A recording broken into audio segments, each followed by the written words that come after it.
ਹਾਂਜੀ ਦੋਸਤੋ, ਸਤਿ ਸ਼੍ਰੀ ਅਕਾਲ ਜੀ। ਮੈਂ ਰਮਨਦੀਪ ਸਿੰਘ ਇੱਕ ਵਾਰੀ ਫਿਰ ਹਾਜ਼ਰ ਹਾਂ ਤੁਹਾਡੇ ਆਪਣੇ ਚੈਨਲ ਰਮਨ ਇੰਸਟੀਚਿਊਟ 'ਤੇ। ਸੋ ਸਵਾਗਤ ਕਰਦਾ ਜੀ ਸਾਰਿਆਂ ਦਾ ਇੱਕ ਵਾਰ ਤੋਂ ਫਿਰ ਇਸ ਚੈਨਲ ਉੱਤੇ।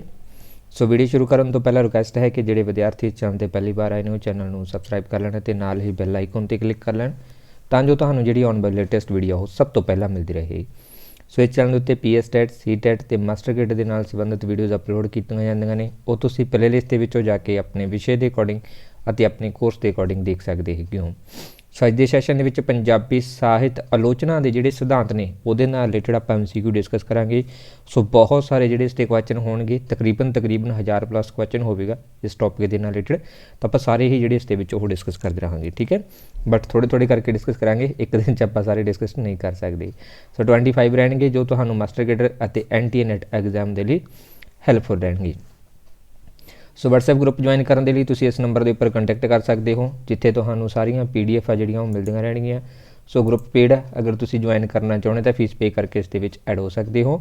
ਸੋ ਇੱਥੇ ਤੁਹਾਨੂੰ ਸਾਰੀਆਂ ਜਿਹੜੀਆਂ PDF ਨੇ ਉਹ ਮਿਲ ਜਾ ਕਰਨੀਆਂ ਅਤੇ ਨਾਲ ਹੀ ਥਿਊਰੀ ਦੀਆਂ ਜਿਹੜੀਆਂ ਕਲਾਸਿਸ ਨੇ ਉਹਨਾਂ ਵੀ PDF ਅਤੇ ਕਲਾਸ ਦੋਨੋਂ ਹੀ ਤੁਹਾਨੂੰ ਇਸ ਗਰੁੱਪ ਦੇ ਵਿੱਚ ਪ੍ਰੋਵਾਈਡ ਹੋ ਜਾ ਕਰਨੀਆਂ। ਸੋ ਵੀਡੀਓ ਨੂੰ ਲਾਈਕ ਕਰਨਾ, ਸ਼ੇਅਰ ਕਰਨਾ ਅਤੇ ਕਮੈਂਟ ਬਾਕਸ ਦੇ ਵਿੱਚ ਆਪਣੇ ਸੁਝਾਅ ਦੇਣੇ ਤੁਸੀਂ ਨਾ ਭੁੱਲਿਆ ਕਰੋ। ਅਤੇ ਜਿਹੜੇ ਵਿਦਿਆਰਥੀ ਨਵੇਂ ਆਉਂਦੇ ਹੁੰਦੇ ਨੇ ਉਹ ਪਲੀਜ਼ ਚੈਨਲ ਨੂੰ ਸਬਸਕ੍ਰਾਈਬ ਜ਼ਰੂਰ ਕਰ ਲਿਆ ਕਰੋ। ਤਾਂ ਸ਼ੁਰੂ ਕਰਦੇ ਹਾਂ ਅੱਜ ਦਾ ਸੈਸ਼ਨ। ਸੋ ਫਸਟ ਕੁਐਸਚਨ ਹੈ ਜੀ ਅੱਜ ਦਾ, ਕਾਵਿ ਕੀ ਹੁੰਦਾ ਹੈ ਜੀ। ਸੋ ਆਪਸ਼ਨ ਇੱਕ ਹੈ ਜੀ ਅਨਿਸ਼ਚਿਤ ਹੁੰਦਾ ਹੈ, ਸਮਨਵਯ ਹੁੰਦਾ ਹੈ, ਅਮੂਰਤ ਹੁੰਦਾ ਹੈ ਅਤੇ ਜਾਂ ਫਿਰ ਨਿਜਵਾਦੀ ਹੁੰਦਾ ਹੈ। ਕਾਵਿ ਸੋ ਇੱਕ ਤਾਂ ਹੁੰਦਾ ਹੈ ਜੀ ਕਾਵਿ, ਠੀਕ ਹੈ, ਜਿਹਨੂੰ ਆਪਾਂ ਕਵਿਤਾ ਦੇ ਰੂਪ ਦੇ ਵਿੱਚ ਲੈ ਲੈਂਦੇ ਹੈਗੇ ਹਾਂ। ਇੱਕ ਹੁੰਦਾ ਹੈ ਕਾਵਿ ਸੰਗ੍ਰਹਿ, ਦੋ ਚੀਜ਼ਾਂ ਹੁੰਦੀਆਂ ਹੈ ਨਾ। ਸੋ ਕਾਵਿ ਸੰਗ੍ਰਹਿ ਜਿਹੜਾ ਹੈ ਉਹ ਬਹੁਤ ਵੱਡੇ ਪੱਧਰ 'ਤੇ ਹੋ ਜਾਂਦਾ, ਮਤਲਬ ਉਹਦੇ ਵਿੱਚ ਬਹੁਤ ਸਾਰੀਆਂ ਰਚਨਾਵਾਂ ਹੋ ਜਾਂਦੀਆਂ। ਕਾਵਿ ਜਿਹੜਾ ਹੈ, ਕਵਿਤਾ ਜਿਹੜੀ ਹੈ ਉਹ ਇੱਕ ਹੁੰਦੀ ਹੈਗੀ ਆ। ਓਕੇ, ਸੋ ਪਹਿਲਾਂ ਤਾਂ ਆਪਾਂ ਇਸ ਚੀਜ਼ ਨੂੰ ਆਪਾਂ ਗੱਲ ਕਰ ਲਈਏ, ਫਿਰ ਇਹ ਤੋਂ ਬਾਅਦ ਆਉਂਦੇ ਹਾਂ ਕਿ ਕਾਵਿ ਜਿਹੜਾ ਹੈ ਉਹ ਹੁੰਦਾ ਕੀ ਹੈਗਾ ਗਾ। ਇਹਨਾਂ ਆਪਸ਼ਨਾਂ 'ਚੋਂ ਆਪਾਂ ਚੂਜ਼ ਕਰਨਾ ਹੈ। ਜਿਹੜਾ ਕਾਵਿ ਹੁੰਦਾ ਹੈ ਉਹ ਨਿਜਵਾਦੀ ਨਹੀਂ ਹੁੰਦਾ, ਇਸ ਕਰਕੇ ਇਹ ਪੁਆਇੰਟ ਇੱਥੇ ਗਲਤ ਹੋਊਗਾ, ਕਿਉਂਕਿ ਉਹਦੇ ਵਿੱਚ ਸਮਾਜ ਦੀ ਵੀ ਗੱਲ ਕੀਤੀ ਜਾ ਸਕਦੀ ਹੈ, ਕਿਸੇ ਪਰਸਨ ਦੀ ਵੀ ਗੱਲ ਕੀਤੀ ਜਾ ਸਕਦੀ ਹੈ, ਮਤਲਬ ਵਿਅਕਤੀ ਦੀ ਵੀ ਗੱਲ ਹੋ ਸਕਦੀ ਹੈਗੀ ਹੈ। ਓਕੇ, ਕਿਸੇ ਸੱਭਿਆਚਾਰ ਦੀ ਵੀ ਗੱਲ ਹੋ ਸਕਦੀ ਹੈ, ਮਤਲਬ ਕੋਈ ਵੀ ਚੀਜ਼ ਹੋ ਸਕਦੀ ਹੈ, ਠੀਕ ਹੈ। ਬਟ ਇਹ ਨਹੀਂ ਹੈ ਕਿ ਇਕੱਲਾ ਨਿਜਵਾਦੀ ਹੋਊਗਾ, ਨਿਜਵਾਦੀ ਨਹੀਂ ਹੋ ਸਕਦਾ ਕਿ ਇੱਕ ਪਰਸਨ ਪ੍ਰਤੀ ਹੋਵੇ, ਬਟ ਸਾਰੇ ਕਾਵਿ ਜਿਹੜੇ ਹੈ ਉਹ ਨਿਜਵਾਦੀ ਨਹੀਂ ਹੁੰਦੇ ਹੈਗੇ, ਇਸ ਕਰਕੇ ਇੱਥੇ ਇਹ ਘੱਟ ਹੋ ਜਾਊਗਾ। ਤੀਸਰੇ ਪੁਆਇੰਟ 'ਤੇ ਆਪਾਂ ਗੱਲ ਕਰੀਏ, ਇਹ ਵੀ ਨਹੀਂ ਆਉਂਦਾ, ਕਿਉਂਕਿ ਕਾਵਿ ਦੇ ਵਿੱਚ ਜਿਹੜਾ ਹੈ ਹਮੇਸ਼ਾ ਅਮੂਰਤ ਦੀ ਗੱਲ ਨਹੀਂ ਕੀਤੀ ਜਾਂਦੀ। ਇਹਦੇ ਵਿੱਚ ਕਈ ਵਾਰ ਸਾਨੂੰ ਮੂਰਤ ਚੀਜ਼ਾਂ ਵੀ ਦੇਖਣ ਨੂੰ ਮਿਲਦੀਆਂ ਨੇ, ਜਿਹੜੀਆਂ ਚੀਜ਼ਾਂ ਸਾਨੂੰ ਵਿਜ਼ੀਬਲ ਨੇ ਉਹਨਾਂ ਦੀ ਵੀ ਗੱਲ ਇਹਦੇ ਵਿੱਚ ਕੀਤੀ ਜਾਂਦੀ ਹੈਗੀ ਆ। ਅਨਿਸ਼ਚਿਤ ਇਹ ਗਲਤ ਹੈ ਵੀ, ਠੀਕ ਹੈ, ਇਹ ਵੀ ਨਹੀਂ ਆਉਂਦਾ ਹੈਗਾ, ਕਿਉਂਕਿ ਇਹ ਨਿਸ਼ਚਿਤ ਵੀ ਹੁੰਦਾ ਹੈਗਾ ਗਾ, ਠੀਕ ਹੈ। ਨਿਸ਼ਚਿਤ ਕੀਤਾ ਜਾਂਦਾ ਹੈ ਪੂਰਨ ਤੌਰ ਦੇ ਉੱਪਰ ਕਿ ਕਾਵਿ ਦੇ ਵਿੱਚ ਹੋਣਾ ਕੀ ਚਾਹੀਦਾ ਹੈ, ਕਿਸ ਚੀਜ਼ ਬਾਰੇ ਜਾਣਕਾਰੀ ਦੇਣੀ ਹੈ, ਕਿਵੇਂ ਲਿਖਣਾ ਹੈ, ਉਹ ਸਭ ਕੁਝ ਦੇ ਵਿੱਚ ਹੋਊਗਾ। ਓਕੇ, ਬਟ ਇੱਥੇ ਸਮਨਵਯ ਜਿਹੜਾ ਹੈ ਉਹ ਇਹਦੇ ਨਾਲ ਰਿਲੇਟਡ ਹੈ ਕਿ ਕਾਵਿ ਜਿਹੜਾ ਹੈ ਉਹ ਇੱਕ ਸਮਨਵਯ ਹੁੰਦਾ ਹੈ। ਸਮਨਵਯ ਮਤਲਬ ਕਿ ਇਹਦੇ ਵਿੱਚ ਜਿਹੜੀਆਂ ਮਨੁੱਖ ਦੀਆਂ ਭਾਵਨਾਵਾਂ ਨੇਗੀਆਂ, ਮਨੁੱਖ ਦੀਆਂ ਭਾਵਨਾਵਾਂ ਉਹਨਾਂ ਨੂੰ ਪੇਸ਼ ਕੀਤਾ ਜਾਂਦਾ ਹੈ ਇਸ ਦੇ ਵਿੱਚ, ਠੀਕ ਹੈ ਜੀ। ਜੋ ਮਨੁੱਖ ਦੇ ਅੰਦਰ ਬਲਬਲੇ ਬਣਦੇ ਨੇ ਕਿਸੇ ਚੀਜ਼ ਨੂੰ ਲੈ ਕੇ, ਉਹਨੂੰ ਕਾਵਿ ਸੰਗ੍ਰਹਿ ਦੇ ਵਿੱਚ ਤਬਦੀਲ ਕੀਤਾ ਜਾਂਦਾ ਹੈ, ਯਾਨੀ ਕਿ ਕਾਵਿ ਦੇ ਵਿੱਚ ਤਬਦੀਲ ਕਰ ਦਿੱਤਾ ਜਾਂਦਾ ਹੈ। ਇਸੇ ਕਰਕੇ ਅਸੀਂ ਕਹਾਂਗੇ ਕਿ ਕਾਵਿ ਜਿਹੜਾ ਹੈ ਉਹ ਸਮਨਵਯ ਹੁੰਦਾ ਹੈ। ਨੈਕਸਟ ਹੈ ਜੀ 2 ਨੰਬਰ ਕੁਐਸਚਨ, ਕਿਹੜਾ ਕਥਨ ਸਹੀ ਹੈ ਜੀ। ਸੋ ਆਪਸ਼ਨ ਇੱਕ ਹੈ ਕਾਵਿ ਦੀ ਵਿਸ਼ੇਸ਼ਤਾ ਇਸ ਦਾ ਸਮੂਰਤ ਹੋਣਾ ਹੈ, ਕਾਵਿ ਹਮੇਸ਼ਾ ਅਮੂਰਤ ਰਹਿੰਦਾ ਹੈ। ਆਪਸ਼ਨ 3 ਹੈ ਜੀ ਕਾਵਿ ਉਤੇਜਨਾ ਭਰਪੂਰ ਨਹੀਂ ਹੁੰਦਾ, ਅਤੇ ਆਪਸ਼ਨ 4 ਹੈ ਜੀ ਕਾਵਿ ਹਮੇਸ਼ਾ ਸਾਰਥਕ ਨਹੀਂ ਹੁੰਦਾ। ਸੋ ਇਸ ਨੂੰ ਵੀ ਆਪਾਂ ਉਸੇ ਤਰੀਕੇ ਨਾਲ ਹੀ ਨਾ ਗੱਲ ਕਰਦੇ ਹਾਂ ਕਿ ਕਾਵਿ ਦੇ ਪ੍ਰਤੀ ਸਹੀ ਦੱਸਣਾ ਹੈ। ਕਾਵਿ ਜਿਹੜਾ ਕਹਿੰਦੇ ਹਮੇਸ਼ਾ ਸਾਰਥਕ ਨਹੀਂ ਹੁੰਦਾ। ਓਕੇ, ਸੋ ਇਹ ਗਲਤ ਹੈ। ਸੋ ਸਾਰਥਕ ਨਹੀਂ ਜੀ, ਹਮੇਸ਼ਾ ਸਾਰਥਕ ਹੁੰਦਾ ਹੈ ਨਾ। ਸੋ ਇਹ ਸਾਨੂੰ ਪਤਾ ਹੈ, ਕਿਉਂਕਿ ਸਾਰਥਕ ਕੀ ਹੁੰਦਾ, ਕੋਈ ਨਾ ਕੋਈ ਉਹਦਾ ਅਰਥ ਹੁੰਦਾ ਹੈ। ਜਦੋਂ ਵੀ ਕੋਈ ਕਾਵਿ ਲਿਖਿਆ ਜਾਂਦਾ ਹੈ ਕੋਈ ਨਾ ਕੋਈ ਚੀਜ਼ ਉਹਦੇ ਵਿੱਚ ਜ਼ਰੂਰ ਇਹੋ ਜਿਹੀ ਹੁੰਦੀ ਹੈ ਜਿਸ ਦਾ ਸੰਦੇਸ਼ ਸਾਨੂੰ ਦਿੱਤਾ ਜਾਂਦਾ ਹੈ, ਇਸ ਕਰਕੇ ਕਾਵਿ ਹਮੇਸ਼ਾ ਸਾਰਥਕ ਹੁੰਦਾ ਹੈ। ਇੱਥੇ ਲਿਖਿਆ ਹੈ ਨਹੀਂ, ਇਸ ਕਰਕੇ ਇਹ ਪੁਆਇੰਟ ਇੱਥੋਂ ਕੱਟ ਹੋ ਜਾਊਗਾ। ਓਕੇ, ਫਿਰ ਕਾਵਿ ਉਤੇਜਨਾ ਭਰਪੂਰ ਨਹੀਂ ਹੁੰਦਾ। ਸੋ ਇਹ ਵੀ ਬਹੁਤ ਵੱਡੀ ਗਲਤੀ ਹੈ, ਕਿਉਂਕਿ ਜੇ ਉਹਦੇ ਉਤੇਜਨਾ ਨਹੀਂ ਹੈਗੀ, ਉਹਦੇ ਵਿੱਚ ਉਤੇਜਨਾ ਭਰਪੂਰ ਹੀ ਨਹੀਂ ਲਿਖਿਆ ਗਿਆ ਤਾਂ ਉਹਨੂੰ ਪੜ੍ਹੂਗਾ ਕੌਣ, ਕਿਉਂ ਉਸ ਦੀ ਹੈ ਨਾ ਗੱਲ ਕਰੂਗਾ, ਇਸ ਕਰਕੇ ਇਹ ਪੁਆਇੰਟ ਵੀ ਗਲਤ ਹੋ ਜਾਊਗਾ। ਅਤੇ ਹਮੇਸ਼ਾ ਅਮੂਰਤ, ਇਹ ਲਾਸਟ ਪੁਆਇੰਟ 'ਚ ਵੀ ਆਪਾਂ ਗੱਲ ਕਰ ਲਿੱਤੀ ਸੀ ਕਿ ਅਮੂਰਤ ਨਹੀਂ ਹੁੰਦਾ ਜੀ, ਕਦੇ ਕਦੇ ਇਹ ਮੂਰਤ ਵੀ ਹੋ ਜਾਂਦਾ ਹੈ, ਕਿਸੇ ਵਸਤੂ ਬਾਰੇ ਵੀ ਗੱਲ ਹੋ ਜਾਂਦੀ ਹੈ ਜਿਹੜੀ ਵਿਜ਼ੀਬਲ ਹੋਵੇ। ਓਕੇ, ਬਟ ਇੱਥੇ ਸਹੀ ਹੈ ਜੀ, ਕਾਵਿ ਦੀ ਵਿਸ਼ੇਸ਼ਤਾ ਹੈ ਕਿ ਇਹ ਸਮੂਰਤ ਹੁੰਦਾ ਹੈ, ਠੀਕ ਹੈ ਜੀ, ਸਮੂਰਤ ਹੁੰਦਾ ਹੈ। ਸੋ ਇਸ ਕਰਕੇ ਇਹ ਦੋਨੋਂ ਚੀਜ਼ਾਂ ਦੇ ਵਿੱਚ ਆਉਂਦੀਆਂ ਹੈਗੀਆਂ, ਔਰ ਇਹ ਆਨਸਰ ਇਸ ਦਾ ਰਾਈਟ ਆਨਸਰ ਹੋ ਜਾਂਦਾ ਜੀ। ਕਾਵਿ ਦੀ ਵਿਸ਼ੇਸ਼ਤਾ ਹੈ ਇਸ ਦਾ ਸਮੁਰਥ ਹੋਣਾ। ਠੀਕ ਹੈ, ਇੱਥੇ ਆਪਾਂ ਗੱਲ ਕਰਾਂਗੇ ਕਿ ਇੱਥੇ ਤਾਂ ਤੁਸੀਂ ਮੂਰਤ ਦੀ ਗੱਲ ਕੀਤੀ, ਇੱਥੇ ਸਮੂਰਤ ਦੀ ਵੀ ਹੋਗੀ। ਇੱਥੇ ਇਹਨਾਂ ਨੇ ਇਹ ਗੱਲ ਕੀਤੀ ਕਿ ਵਿਸ਼ੇਸ਼ਤਾ ਹੈ, ਇਹ ਨਹੀਂ ਕਿਹਾ ਕਿ ਹਮੇਸ਼ਾ ਸਮੂਰਤ ਹੋਊਗਾ ਜਾਂ ਮੂਰਤ ਹੋਊਗਾ, ਹਮੇਸ਼ਾ ਸ਼ਬਦ ਇੱਥੇ ਨਹੀਂ ਹੈਗਾ, ਇੱਥੇ ਵਿਸ਼ੇਸ਼ਤਾ ਦੱਸੀ ਗਈ ਹੈ। ਮੀਨਜ਼ ਸਮੂਰਤ ਵੀ ਹੋ ਸਕਦਾ ਹੈ ਅਤੇ ਅਮੂਰਤ ਵੀ ਹੋ ਸਕਦਾ ਹੈ। ਸੋ ਇਸ ਕਰਕੇ ਇਹ ਸਹੀ ਹੈ, ਬਾਕੀ ਦੇ ਸਾਰੇ ਜਿਹੜੇ ਆ ਉਹ ਗਲਤ ਹੈਗੇ ਨੇ ਇਹਦੇ ਵਿੱਚ। ਨੈਕਸਟ ਹੈ ਜੀ 3 ਨੰਬਰ, ਕਾਵ ਦੇਵੀ ਰਹੱਸਾਂ ਨੂੰ ਪ੍ਰਕਾਸ਼ਮਾਨ ਕਰਦਾ ਹੈ, ਪ੍ਰਕਾਸ਼ਮਾਨ ਕਰਦਾ ਹੈ। ਇਹ ਕਥਨ ਕਿਸ ਦਾ ਹੈ? ਆਪਸ਼ਨ 1 ਹੈ ਭਾਮਹ ਦਾ, ਆਪਸ਼ਨ 2 ਹੈ ਜੀ ਆਨੰਦਵਰਧਨ ਦਾ, ਆਪਸ਼ਨ 3 ਹੈ ਜੀ ਕੁਤਕ ਦਾ ਅਤੇ ਆਪਸ਼ਨ 4 ਜੀ ਸ਼ਰੂਤੀ ਦਾ, ਸੁਰਤੀ ਦਾ। ਠੀਕ ਹੈ, ਸੋ ਕਾਵ ਜਿਹੜੇ ਕਹਿੰਦੇ ਦੇਵੀ ਰਹੱਸਾਂ ਨੂੰ ਪ੍ਰਕਾਸ਼ਮਾਨ ਕਰਦਾ ਹੈ, ਉਹਦੇ ਉੱਪਰ ਰੌਸ਼ਨੀ ਪਾਉਂਦਾ ਹੈ, ਜਿਹੜੇ ਦੇਵੀ ਦੇਵਤਿਆਂ ਦੇ ਰਹੱਸ ਨੇਗੇ, ਮਿਸਟਰੀਜ਼ ਜਿਹੜੀਆਂ ਹੈਗੀਆਂ ਨੇ। ਇਹ ਡੈਫੀਨੇਸ਼ਨ ਜਾਂ ਇਹ ਕਥਨ ਜਿਹੜਾ ਹੈ ਇਹ ਸ਼ਰੂਤੀ ਦਾ ਹੈ, ਯਾਨੀ ਕਿ ਡੀ ਆਂਸਰ ਇਸ ਦਾ ਸਹੀ ਹੈ। ਓਕੇ, ਸੋ ਅੱਗੇ ਆਪਾਂ ਕੁਛ ਚੀਜ਼ਾਂ ਦੀ ਗੱਲ ਕਰਦੇ ਜੋ ਇਹਨਾਂ ਨਾਲ ਜੁੜੇ ਹੋਏ ਆ 2-3 ਪੁਆਇੰਟ ਹੋਰ ਐਕਸਟਰਾ ਹੈਗੇ। ਓਕੇ, ਸੋ ਇਹਨਾਂ ਦੇ ਵਿੱਚ ਨਾ 3-4 ਚੀਜ਼ਾਂ ਹੁੰਦੀਆਂ ਨੇ। ਇੱਕ ਤਾਂ ਇਹਨੂੰ ਆਪਾਂ ਸੰਪਰਦਾਇ ਦੇ ਵਿੱਚ ਰੱਖਦੇ ਹਾਂ ਕਿ ਸੰਪਰਦਾਇ ਕਿਹੜੀ ਸੀਗੀ। ਠੀਕ ਹੈ, ਦੂਸਰਾ ਇਹਨਾਂ ਦਾ ਮੋਢੀ ਕੌਣ ਰਿਹਾ ਹੈ, ਇਹ ਸੰਪਰਦਾਵਾਂ ਦੇ ਵਿੱਚ ਆਉਣਗੇ। ਇਸ ਤੋਂ ਬਾਅਦ ਤੀਸਰਾ ਪੁਆਇੰਟ ਇਹਦੇ ਵਿੱਚ ਗ੍ਰੰਥ ਕਿਹੜਾ ਲਿਖਿਆ ਗਿਆ ਇਹਨਾਂ ਦੇ ਦੁਆਰਾ, ਅਤੇ ਇਸ ਤੋਂ ਇਲਾਵਾ ਚੌਥਾ ਪੁਆਇੰਟ ਇਹਦੇ ਵਿੱਚ ਹੋਊਗਾ ਕਿ ਇਹਨਾਂ ਦੇ ਸਿਧਾਂਤ ਕਿਹੜੇ ਕਿਹੜੇ ਹੈ। ਠੀਕ ਹੈ ਜੀ, ਸੋ ਸਭ ਤੋਂ ਪਹਿਲਾਂ ਅਸੀਂ ਗੱਲ ਕਰਦੇ ਹਾਂ ਭਾਮਹ। ਇਹ ਵਿਅਕਤੀ ਹੈ, ਇਹ ਮੋਢੀ ਹੈ ਜੀ ਕਿਹੜੀ ਸੰਪਰਦਾ ਦਾ? ਭਾਮਹ ਇਸ ਮੋਢੀ ਹੈਗਾ ਜੀ ਅਲੰਕਾਰ ਦਾ। ਓਕੇ, ਅਲੰਕਾਰ ਸੰਪਰਦਾ ਦਾ ਇਹ ਮੋਢੀ ਮੰਨਿਆ ਜਾਂਦਾ ਹੈ ਅਤੇ ਇਹਦੇ ਦੁਆਰਾ 2 ਗ੍ਰੰਥ ਲਿਖੇ ਗਏ ਨੇ। ਇੱਕ ਤਾਂ ਹੈ ਜੀ ਕਾਵਲਜ਼ਕਾਰ, ਓਕੇ, ਅਤੇ ਦੂਸਰਾ ਹੈਗਾ ਜੀ ਕਾਵਜ ਦਰਸ਼। ਠੀਕ ਹੈ, ਇਹ 2 ਗ੍ਰੰਥ ਇਹਦੇ ਦੁਆਰਾ ਲਿਖੇ ਗਏ ਨੇ ਅਤੇ ਇਹ ਅਲੰਕਾਰ ਦੇ ਮੋਢੀ ਮੰਨੇ ਜਾਂਦੇ ਨੇ। ਇਹਨਾਂ ਦੇ ਵਿੱਚ ਸਿਧਾਂਤ ਪੇਸ਼ ਕੀਤੇ ਗਏ ਜੀ ਸ਼ਬਦ ਦੇ ਅਰਥ ਦੇ ਅਤੇ ਸ਼ਬਦੋ ਅਰਥ ਦੇ। ਓਕੇ, ਇਹਨਾਂ ਦੇ ਜਿਹੜੇ ਸਿਧਾਂਤ ਆ ਉਹ ਇਸ ਦੇ ਵਿੱਚ ਪੇਸ਼ ਕੀਤੇ ਗਏ ਨੇ। ਠੀਕ ਹੈ ਜੀ, ਅੱਗੇ ਆ ਜਾਂਦਾ ਜੀ ਆਨੰਦਵਰਧਨ। ਆਨੰਦਵਰਧਨ ਇਹ ਆਉਂਦਾ ਹੈਗਾ ਜੀ ਧੁਨੀ ਸੰਪਰਦਾਇ ਦੇ ਨਾਲ ਸੰਬੰਧਿਤ ਹੈ। ਆਨੰਦਵਰਧਨ ਮੋਢੀ ਹੈ ਇਸ ਦਾ। ਠੀਕ ਹੈ ਜੀ, ਆਨੰਦਵਰਧਨ, ਅਤੇ ਇਹਦੇ ਦੁਆਰਾ ਇੱਕ ਗ੍ਰੰਥ ਲਿਖਿਆ ਗਿਆ ਜੀ ਜਿਹਦਾ ਨਾਮ ਹੈ ਜੀ ਤਾਮਸ ਲੋਕ। ਇਹ ਇਹਦੇ ਦੁਆਰਾ ਲਿਖਿਆ ਗਿਆ ਗ੍ਰੰਥ ਹੈ ਅਤੇ ਇਹਨੇ ਜਿਹੜੇ ਸਿਧਾਂਤ ਪੇਸ਼ ਕੀਤੇ ਨੇ ਉਹ ਸ਼ਬਦ ਸ਼ਕਤੀਆਂ ਨੂੰ ਲੈ ਕੇ ਪੇਸ਼ ਕੀਤੇ ਹੈਗੇ। ਸ਼ਬਦ ਸ਼ਕਤੀਆਂ ਜਾਂ ਵਿਅੰਜਨਾਂ ਬਾਰੇ ਜਿਹੜਾ ਇਹਦੇ ਸਿਧਾਂਤ ਹੈ ਉਹ ਪ੍ਰਚਲਿਤ ਹੈਗੇ ਨੇਗੇ। ਠੀਕ ਹੈ, ਸਾਡੇ ਕੋਲ ਤੀਸਰਾ ਕੁਤਕ ਆ ਜਾਂਦਾ ਹੈ ਜੀ। ਇਹ ਸੰਬੰਧਿਤ ਹੈਗਾ ਜੀ ਵਕੋਕ੍ਰਤੀ ਦੇ ਨਾਲ ਅਤੇ ਇਸ ਦਾ ਮੋਢੀ ਹੈ ਜੀ ਕੁਤਕ। ਓਕੇ, ਅਤੇ ਇਹਦੇ ਦੁਆਰਾ ਇੱਕ ਗ੍ਰੰਥ ਵੀ ਲਿਖਿਆ ਗਿਆ ਹੈ ਜਿਹਦਾ ਨਾਮ ਹੈ ਜੀ ਵਕਰੋਕ੍ਰਤੀ ਜੀਵੰਤ। ਓਕੇ, ਇਸ ਦੀ ਰਚਨਾ ਹੈ ਅਤੇ ਇਹਨੇ ਸਿਧਾਂਤ ਪੇਸ਼ ਕੀਤੇ ਹੈਗੇ ਜੀ ਵਰਨਾਂ ਨੂੰ ਲੈ ਕੇ, ਵਿਅਨਿਜ਼ਮ ਨੂੰ ਲੈ ਕੇ ਇਸ ਪ੍ਰਤੀ ਆਪਣੇ ਸਿਧਾਂਤ ਹੀ ਪੇਸ਼ ਕੀਤੇ ਨੇ। ਇਸ ਕਰਕੇ ਇਹ ਪੁਆਇੰਟ ਵੀ ਨੋਟ ਕਰ ਲਿਓ ਕਿਉਂਕਿ ਤੁਹਾਨੂੰ ਕੰਮ ਦੇ ਸਕਦੀ ਹੈ ਪੇਪਰ ਦੇ ਵਿੱਚ। ਨੈਕਸਟ ਹੈ ਜੀ 4 ਨੰਬਰ, ਕਾਵ ਹੁੰਦਾ ਹੈ। ਸੋ ਆਪਸ਼ਨ 1 ਹੈ ਜੀ ਕੁਹਜ ਰੂਪੀ, ਸੋਹਜ ਰੂਪੀ, ਸੋਹਜ ਤਿਰੂਪੀ ਅਤੇ ਜਾਂ ਫਿਰ ਸਾਮੂਰਤ ਤੇ ਜਾਂ ਸਰੂਪੀ। ਇਹਨਾਂ ਦੇ ਵਿੱਚੋਂ ਕਾਵ ਕੀ ਹੁੰਦਾ ਹੈ, ਸੋ ਆਪਾਂ ਇਹ ਦੱਸਣਾ ਹੈ। ਓਕੇ, ਸੋ ਥੋੜ੍ਹਾ ਜਿਹਾ ਪ੍ਰੋਬਲਮ ਹੈ ਜ਼ੁਕਾਮ ਕਰਕੇ। ਠੀਕ ਹੈ ਜੀ, ਸੋ ਕਾਵ ਕੀ ਹੁੰਦਾ ਹੈ ਜੀ? ਕਾਵ ਕੋਜਸ, ਇਹ ਗਲਤ ਹੋਊਗਾ, ਕੋਜਸ ਜਿਹੜਾ ਨਾ ਮਤਲਬ ਸਹੀ ਨਹੀਂ ਹੈ। ਸੋਹਜ ਤਿਰੂਪੀ ਇਹ ਵੀ ਕੋਈ ਸ਼ਬਦ ਨਹੀਂ ਹੁੰਦਾ ਹੈ। ਸਾਮੂਰਤ ਇਹ ਵੀ ਕੋਈ ਸ਼ਬਦ ਨਹੀਂ ਹੁੰਦਾ, ਬਟ ਇੱਥੇ ਬੀ ਆਪਸ਼ਨ ਸਹੀ ਹੈ। ਸੋਹਜ ਸਰੂਪੀ, ਸੋਹਜ ਪ੍ਰਾਪਤ ਕਰਦਾ ਹੈ। ਠੀਕ ਹੈ, ਮਨੁੱਖ ਜਿਹੜਾ ਪੜ੍ਹਦਾ ਹੈ ਸੋਹਜ ਰੂਪ ਜਿਹੜਾ ਉਸਨੂੰ ਪ੍ਰਾਪਤ ਹੁੰਦਾ ਹੈ, ਇਸੇ ਕਰਕੇ ਕਾਵ ਨੂੰ ਕਿਹਾ ਜਾਂਦਾ ਕਿ ਇਹ ਸੋਹਜ ਸਰੂਪੀ ਇੱਕ ਸਿਸਟਮ ਹੈ। ਸੋ ਬੀ ਆਨਸਰ ਸਹੀ ਰਹੂਗਾ। ਨੈਕਸਟ ਹੈ ਜੀ 5 ਨੰਬਰ, ਕਾਵ ਹੁੰਦਾ ਹੈ ਬਹੁਆਰਥਿਕ, ਨਿਰਾਰਥਕ, ਸਾਰਥਿਕ ਅਤੇ ਜਾਂ ਫਿਰ ਇੱਕ ਅਰਥੀ। ਸੋ ਇਹਦਾ ਸਹੀ ਆਨਸਰ ਹੈ ਜੀ ਸਾਰਥਿਕ ਹੋਊਗਾ, ਬਹੁਆਰਥਿਕ ਨਹੀਂ ਹੁੰਦਾ, ਨਿਰਾਰਥਕ ਨਹੀਂ ਹੋਊਗਾ, ਇੱਕ ਅਰਥੀ ਨਹੀਂ ਹੋਊਗਾ, ਇਹ ਸਾਰਥਿਕ ਹੋਊਗਾ। ਕੋਈ ਨਾ ਕੋਈ ਅਰਥ ਹੋਊਗਾ ਜਦੋਂ ਵੀ ਕਾਵ ਲਿਖਿਆ ਜਾਊਗਾ। ਠੀਕ ਹੈ, ਉਹਦੇ ਵਿੱਚ ਪ੍ਰਮੁੱਖ ਤੌਰ ਦੇ ਵਿੱਚ ਕੋਈ ਨਾ ਕੋਈ ਜਿਹੜੀ ਭੂਮਿਕਾ ਹੋਊਗੀ, ਕਿਸੇ ਚੀਜ਼ ਨੂੰ ਜ਼ਰੂਰ ਉਹਦੇ ਵਿੱਚ ਜਿਹੜਾ ਦੱਸਿਆ ਗਿਆ ਹੋਊ। ਨੈਕਸਟ ਹੈ ਜੀ 6 ਨੰਬਰ, ਕਾਵ ਹੁੰਦਾ ਹੈ। ਸੋ ਆਪਸ਼ਨ 1 ਹੈ ਕਵੀ ਪਰਖ, ਸਰੋਤਾ ਪਰਖ, ਸਮਾਜ ਪਰਖ ਅਤੇ ਜਾਂ ਫਿਰ ਆਲੋਚਕ ਪਰਖ। ਸੁਭਾਵਿਕ ਦੀ ਗੱਲ ਹੈ ਕਿ ਕਾਵ ਜਿਹੜਾ ਹੈ ਉਹ ਲਿਖਿਆ ਕਿਸ ਦੇ ਦੁਆਰਾ ਜਾਂਦਾ ਹੈ ਜੀ? ਕਵੀ ਦੇ ਦੁਆਰਾ। ਠੀਕ ਹੈ, ਸਰੋਤਾ ਦੇ ਦੁਆਰਾ ਨਹੀਂ ਲਿਖਿਆ ਜਾਂਦਾ, ਨਾ ਹੀ ਸਮਾਜ ਦੇ ਦੁਆਰਾ ਲਿਖਿਆ ਜਾਂਦਾ ਅਤੇ ਨਾ ਹੀ ਉਹ ਆਲੋਚਕ ਦੇ ਦੁਆਰਾ ਲਿਖਿਆ ਜਾਂਦਾ। ਇਹ ਲਿਖਿਆ ਜਾਂਦਾ ਹੈ ਕਵੀ ਦੇ ਦੁਆਰਾ, ਇਸੇ ਕਰਕੇ ਅਸੀਂ ਇਹ ਆਨਸਰ ਸਹੀ ਲਵਾਂਗੇ। ਕਾਵ ਹੁੰਦਾ ਹੈ ਜੀ ਕਵੀ ਪਰਖ, ਕਵੀ ਦੇ ਦੁਆਰਾ ਲਿਖਿਆ ਗਿਆ। ਨੈਕਸਟ ਹੈ ਜੀ 7 ਨੰਬਰ, ਹੁਸਨ ਦੀ ਲਿਆਤਮ ਰਚਨਾ ਦਾ ਨਾ ਕਾਵ ਹੈ, ਇਹ ਕਿਸ ਦਾ ਕਥਨ ਹੈ? ਸੋ ਆਪਸ਼ਨ ਇੱਕ ਹੈ ਏ ਸੀ ਬੈਂਡਾਲੀ ਦਾ, ਹੈਜ਼ਲਿਟ ਦਾ, ਫਿਲਿਪ ਸਿਡਨੀ ਦਾ ਤੇ ਕਲਪਨਾਵਾਦੀ ਦਾ। ਹੁਸਨ ਦੀ ਲੈਤਮਕ ਰਚਨਾ ਜਿਹੜੀ ਹੈ, ਜਾਣੀ ਕਿ ਹੁਸਨ ਦੀ ਜਦੋਂ ਆਪਾਂ ਕਹਿੰਦੇ ਚਰਚਾ ਕੀਤੀ ਜਾਂਦੀ ਹੈ, ਹੁਸਨ ਦੀ ਜਿਹੜੀ ਕਹਿ ਸਕਦੇ ਪ੍ਰਸ਼ੰਸਾ ਕੀਤੀ ਜਾਂਦੀ ਹੈ, ਉਦੋਂ ਹੀ ਕਾਵਿ ਲਿਖਿਆ ਜਾਂਦਾ ਹੈ। ਇਹ ਕਿਹਦਾ ਕਥਨ ਹੈ?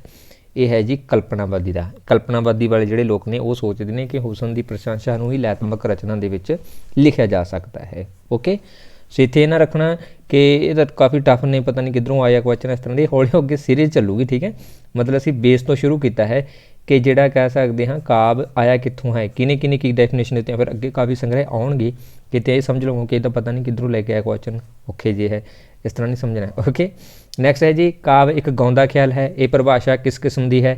ਕਲਾਵਾਦੀ ਹੈ, ਉਦੇਸ਼ਵਾਦੀ ਹੈ, ਭਾਵਨਾਵਾਦੀ ਹੈ ਤੇ ਜਾਂ ਫਿਰ ਕਲਪਨਾਵਾਦੀ ਹੈ। ਕਾਵਿ ਕਹਿੰਦਾ ਇੱਕ ਗਾਉਂਦਾ ਖਿਆਲ ਹੈ। ਗਾਉਣ ਦਾ ਜਿਹੜਾ ਕਹਿ ਸਕਦੇ ਹਾਂ ਖਿਆਲ ਹੈ ਨਾ, ਮਤਲਬ ਗਾਉਣ ਵਾਲੀ ਜਿਹੜੀ ਪ੍ਰਕਿਰਿਆ, ਗਾਉਣ ਵਾਲੀ ਜਿਹੜੀ ਪ੍ਰਕਿਰਿਆ ਹੈ ਉਸ ਨੂੰ ਇਸ ਦੇ ਵਿੱਚ ਦੱਸਿਆ ਗਿਆ ਹੈ।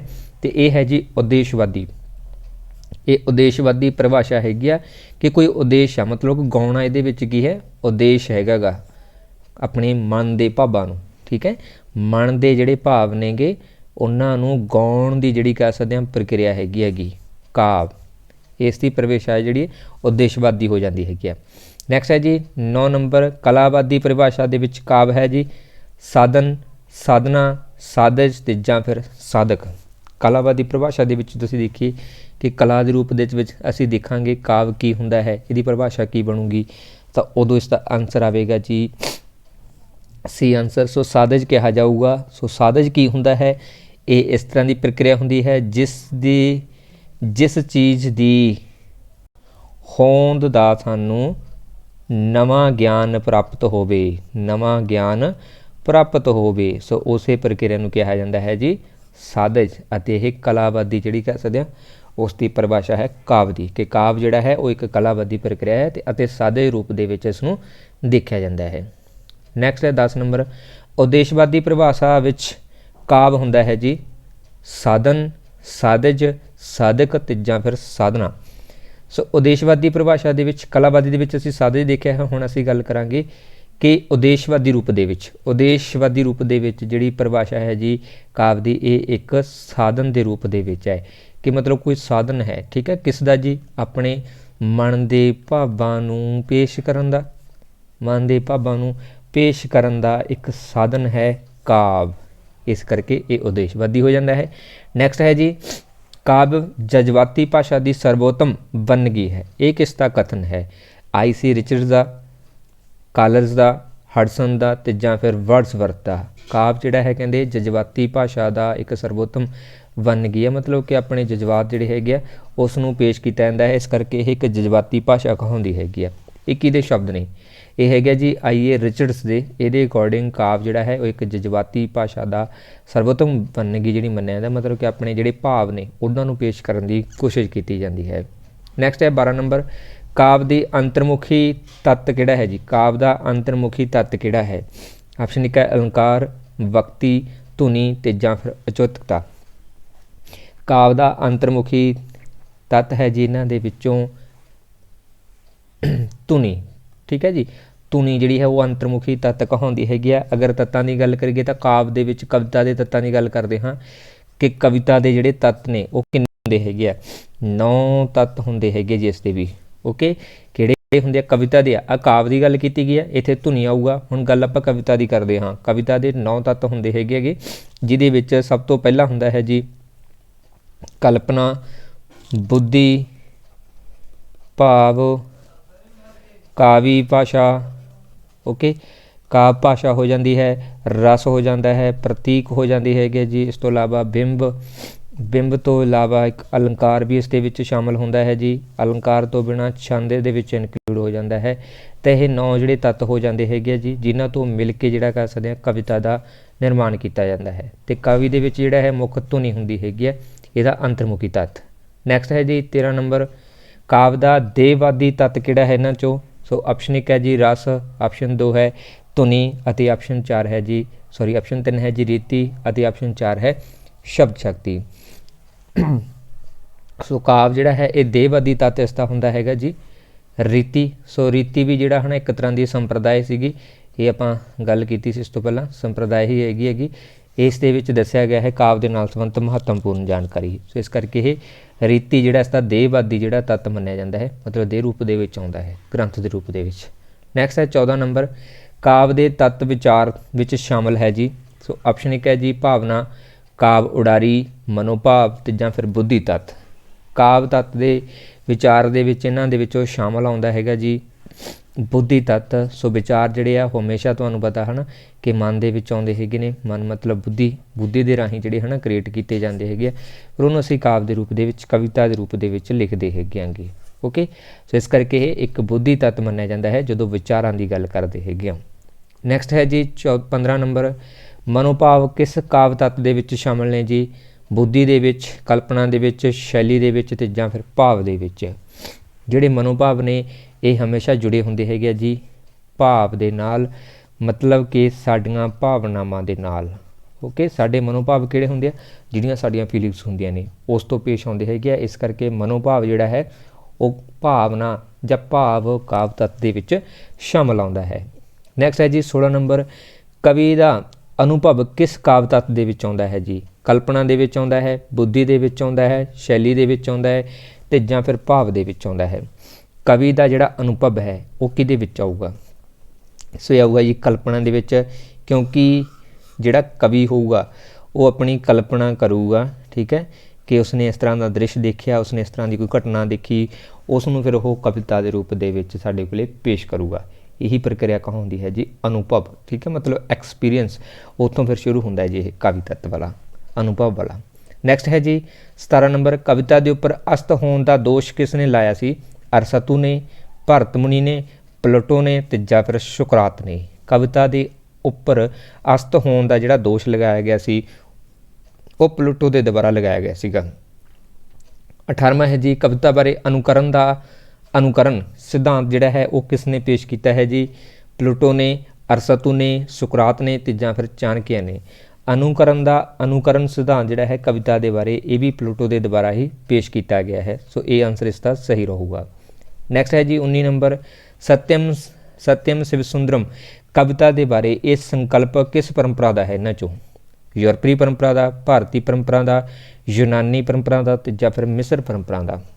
ਸੋ ਸਤਿਅਮ ਸ਼ਿਵ ਸੁੰਦਰਮ ਜਿਹੜਾ ਹੈ ਇਹ ਸਾਨੂੰ ਪਤਾ ਹੀ ਹੈ ਕਿ ਭਾਰਤ ਦੇ ਵਿੱਚ ਪ੍ਰਚਲਿਤ ਹੈ, ਠੀਕ ਹੈ, ਤੇ ਭਾਰਤ ਦੇ ਵਿੱਚ ਪ੍ਰਚਲਿਤ ਹੈ ਤਾਂ ਸੁਭਾਵਿਕ ਜੀ ਗੱਲ ਹੈ ਕਿ ਇਹ ਭਾਰਤੀ ਪਰੰਪਰਾ ਦਾ ਜਿਹੜਾ ਕਹਿ ਸਕਦੇ ਹਾਂ ਨਾ ਭਾਰਤੀ ਟ੍ਰੈਡੀਸ਼ਨ ਦੇ ਨਾਲ ਸੰਬੰਧਿਤ ਹੈਗਾ ਗਾ, ਭਾਰਤ ਦੇ ਵਿੱਚੋਂ ਸ਼ੁਰੂਆਤ ਹੋਈ ਹੈ।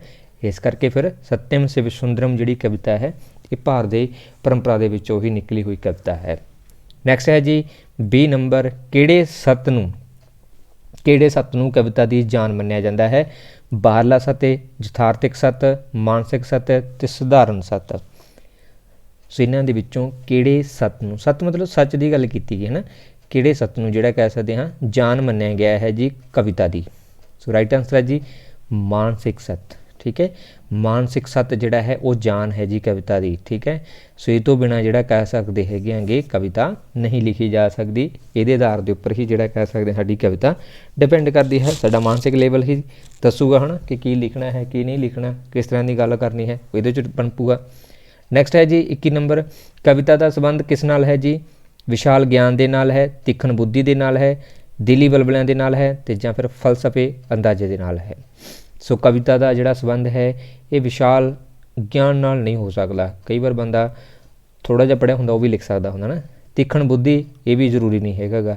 ਫਲਸਫੇ ਦਾ ਅੰਦਾਜ਼ਾ ਲਗਾਉਣਾ ਇਹ ਵੀ ਇਹਦੇ ਨਾਲ ਸੰਬੰਧ ਨਹੀਂ ਹੈ, ਬਟ ਇਹਦੇ ਵਿੱਚ ਮਨ ਦੀ ਗੱਲ ਕੀਤੀ ਜਾਂਦੀ ਹੈ ਅਤੇ ਮਨ ਦੇ ਜਿਹੜੇ ਭਾਵ ਨੇ ਫਿਰ ਉਹ ਕੀ ਹੁੰਦੇ ਹੈਗੇ ਸਾਡੇ ਜੀ ਦਿਲੀ ਬਲਬਲਿਆਂ ਦੇ ਨਾਲ, ਜਾਣੀ ਕਿ ਸਾਡੇ ਦਿਲ ਦੇ ਵਿੱਚ ਜਿਹੜੀਆਂ ਭਾਵਨਾਵਾਂ ਨੇ ਉਹਨਾਂ ਨੂੰ ਪੇਸ਼ ਕਰਨ ਦੀ ਇੱਕ ਪ੍ਰਕਿਰਿਆ ਹੈ ਜੀ। ਇਸ ਕਰਕੇ ਕਵਿਤਾ ਫਿਰ ਸਾਡੇ ਦਿਲ ਦੇ ਜਿਹੜੇ ਬਲਬਲੇ ਨੇ ਉਹਨਾਂ ਦੇ ਨਾਲ ਸੰਬੰਧਿਤ ਇੱਕ ਵਿਸ਼ਾ ਹੈ।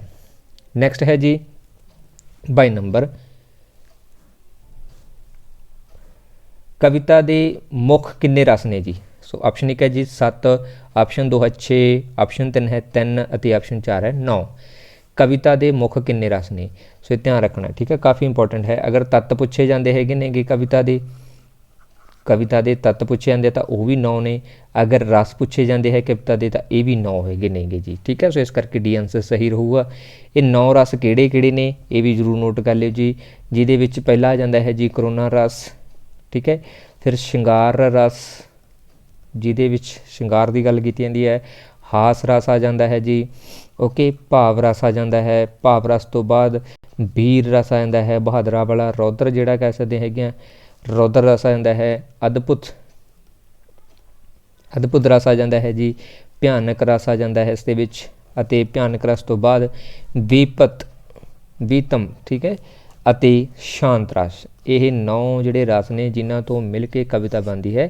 कविता के तत्त 9 ने गे, अगर रस की गल करिए तो यह भी 9 आ, करुणा, श्रृंगार, हास रस, भाव, वीर रस, रौद्र, अद्भुत, भयानक ते विपतम ते शांत रस। इन्हां सारिਆਂ ਤੋਂ मिल के बनती है जी कविता, तो ਵੱਖ-ਵੱਖ रसां ਨੂੰ पेश करते हैं।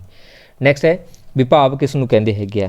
विभाव किस नूं कहंदे आ, जो स्थाई भावां नूं जगाउंदे नेगे, जो स्थाई भावां नूं नकारदे ने, जां स्थाई भावां दा दूजा ਨਾਂ है, ते जां फिर ये सारे ही गलत हैगे नेगे। सो विभाव जिहड़ा है ਇਹ ਕਿਹਾ ਜਾਂਦਾ ਹੈ ਜੀ ਜੋ ਸਥਾਈ ਭਾਵਾਂ ਨੂੰ ਜਗਾਉਂਦੇ ਨੇਗੇ, ਸਾਡੇ ਮਨ ਦੇ ਵਿੱਚ ਜੋ ਭਾਵ ਨੇ ਉਹਨਾਂ ਨੂੰ ਜਗਾਉਣ ਦਾ ਜਿਹੜਾ ਕੰਮ ਕਰਦੇ ਹੈਗੇ ਨੇ ਉਹਨੂੰ ਵਿਭਾਵ ਕਿਹਾ ਜਾਂਦਾ ਹੈ। ਠੀਕ ਹੈ, ਸੋ ਵਿਭਾਵ ਜਿਹੜਾ ਹੈ ਇਹਦਾ ਅਰਥ ਬਣਦਾ ਹੈਗਾ ਜੀ ਗਿਆਨ। ਓਕੇ, ਗਿਆਨ ਕਦੋਂ ਆਊਗਾ, ਜਦੋਂ ਅਸੀਂ ਕਹਿ ਸਕਦੇ ਸਾਡੇ ਭਾਵਾਂ ਨੂੰ ਜਗਾਵਾਂਗੇ ਉਦੋਂ ਸਾਡੇ ਕੋਲੇ ਕਿਸੇ ਤਰ੍ਹਾਂ ਦਾ ਨਵਾਂ ਗਿਆਨ ਆਊਗਾ। ਓਕੇ, ਅਤੇ ਵਿਭਾਵ ਜਿਹੜਾ ਹੈ ਨਾ ਇਹ 2 ਸ਼ਬਦਾਂ ਤੋਂ ਬਣਿਆ ਹੈ। ਵਿਭਾਵ 2 ਸ਼ਬਦਾਂ ਤੋਂ ਬਣਿਆ ਹੈ, ਮਤਲਬ ਵਿਸ਼ੇਸ਼ ਭਾਵ, ਵਿਸ਼ੇਸ਼ ਭਾਵ ਅਤੇ ਭਾਵ ਦਾ ਮਤਲਬ ਅਨੁਭਵ, ਇਹਨਾਂ 2 ਸ਼ਬਦਾਂ ਤੋਂ ਮਿਲ ਕੇ ਬਣਿਆ ਹੈ। ਇਹਦੇ ਨਾਲ ਸਾਡੇ ਗਿਆਨ ਦੇ ਵਿੱਚ ਵਾਧਾ ਹੁੰਦਾ ਹੈ ਕਦੇ। ਨੈਕਸਟ ਹੈ ਜੀ 24 ਨੰਬਰ ਅਲਬੰਬਨ ਭੇਦ ਹੈ ਜੀ। ਸੋ ਆਪਸ਼ਨ 1 ਹੈ ਵਿਭਾਵ ਦਾ, ਸਥਾਈ ਭਾਵ ਦਾ, ਅਨੁਭਵ ਭਾਵ ਦਾ ਤੇ ਜਾਂ ਫਿਰ ਉਦੀਪਨ ਦਾ। ਸੋ ਅਲਬੰਨ ਜਿਹੜਾ ਹੈ ਇਹ ਭੇਦ ਹੈ ਜੀ, ਕਿਸਮ ਹੈ ਜੀ ਇਹਨਾਂ ਦੇ ਵਿੱਚੋਂ ਵਿਭਾਵ ਦੀ, ਇਹ ਆਨਸਰ ਸਹੀ ਰਹੂਗਾ। ਠੀਕ ਹੈ, ਸੋ ਅਲਬੰਧਨ ਜਿਹੜਾ ਹੈ ਇਹ ਕੀ ਹੁੰਦਾ ਹੈ, ਇਹਦੀ ਡੈਫੀਨੇਸ਼ਨ ਵੀ ਲਿਖ ਲਿਓ ਜੀ। ਕਹਿੰਦੇ ਜਿਸ ਦੇ ਸਹਾਰੇ ਪ੍ਰੇਮ ਆਦਿ ਦੇ ਜਿਹੜੇ ਕਹਿ ਸਕਦੇ ਹਨ ਭਾਵ ਪੈਦਾ ਹੁੰਦੇ ਹੈਗੇ ਨੇ, ਭਾਵ ਪੈਦਾ ਹੁੰਦੇ ਹੈਗੇ ਨੇ, ਉਸ ਨੂੰ ਕਿਹਾ ਜਾਂਦਾ ਹੈ ਜੀ ਅਲਬੰਬਨ। ਠੀਕ ਹੈ, ਜਿਵੇਂ ਕਿ ਜਿਹੜਾ ਕਹਿ ਦਿੰਦੇ ਇੱਥੇ ਐਗਜ਼ਾਮਪਲ ਦੇ ਤੌਰ 'ਤੇ ਅਸੀਂ ਗੱਲ ਕਰੀਏ ਪ੍ਰੇਮਿਕਾ ਦਾ ਨਾਇਕ, ਪ੍ਰੇਮਿਕਾ ਦਾ ਨਾਇਕ ਇਹਦੇ ਵਿੱਚ ਆਊਗਾ। ਓਕੇ, ਜਿਸ ਦੇ ਸਹਾਰੇ ਪ੍ਰੇਮ ਆਦਿ ਜਿਹੜੇ ਆ ਭਾਵ ਪੈਦਾ ਹੁੰਦੇ ਹੈਗੇ ਨੇ। ਠੀਕ ਹੈ, ਕਿਹਦੇ ਨਾਲ ਕਰ ਸਕਦੇ ਹੋ, ਪ੍ਰੇਮਿਕਾ ਦਾ ਜਿਹੜਾ ਨਾਇਕ ਦੇ ਨਾਲ ਹੀ ਹੁੰਦਾ, ਜਿਹੜਾ ਮਤਲਬ ਹੀਰੋ ਹੁੰਦਾ। ਓਕੇ, ਸੋ ਇਸ ਕਰਕੇ ਅਲਬੰਬਨ ਜਿਹੜਾ ਹੈ ਇਹ ਵਿਭਾਵ ਦਾ ਜਿਹੜਾ ਕਹਿ ਸਕਦੇ ਆ ਇੱਕ ਕਿਸਮ ਹੈਗੀ ਆ। ਨੈਕਸਟ ਹੈ ਜੀ ਉਦੀਪਨ ਭੇਦ ਹੈ ਜੀ, ਸਥਾਈ ਭਾਵ ਦਾ, ਅਨੁਭਵਾਂ ਦਾ, ਵਿਭਾਵ ਦਾ ਤੇ ਜਾਂ ਫਿਰ ਅਲਬਮ ਦਾ। ਸੋ ਉਦੀਪਨ ਵੀ ਜਿਹੜਾ ਹੈ ਇਹ ਵਿਭਾਵ ਦਾ ਹੀ ਹੈ। 2 ਕਿਸਮਾਂ ਨੇ ਇਸ ਦੀਆਂ, ਇੱਕ ਅਲਬਮ ਹੋ ਜਾਂਦੀ ਹੈ ਤੇ ਇੱਕ ਉਦੀਪਨ ਹੋ ਜਾਂਦੀ ਹੈਗੀ ਆ। ਓਕੇ, ਸੋ ਇੱਥੇ ਇਹ ਵਿਭਾਵ ਦਾ ਹੈ ਤੇ ਉਦੀਪਨ ਦੀ ਜਿਹੜੀ ਡੈਫੀਨੇਸ਼ਨ ਹੈ ਉਹ ਵੀ ਲਿਖ ਲਿਓ ਜੀ। ਜਿਨ੍ਹਾਂ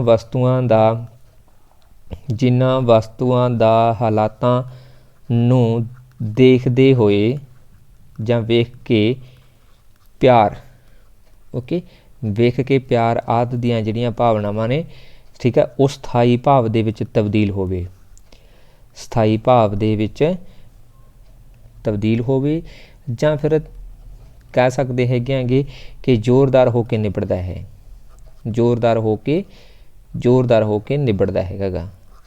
ਇਹ ਵੀ ਤੁਸੀਂ ਨੋਟ ਕਰ ਸਕਦੇ ਹੋ ਡੈਫੀਨੇਸ਼ਨ ਇਸ ਦੀ। ਤਾਂ ਇਹ ਦੋਨੋਂ ਹੀ ਜਿਹੜੀਆਂ ਵਿਭਾਵ ਦੀਆਂ ਜਿਹੜੀਆਂ ਕਿਸਮਾਂ ਨੇ ਇਹ ਸੀ ਸਾਡਾ ਅੱਜ ਦਾ ਟੌਪਿਕ, ਜਿਹਦੇ ਵਿੱਚ ਆਪਾਂ 25 MCQ ਕੀਤੇ ਨੇ।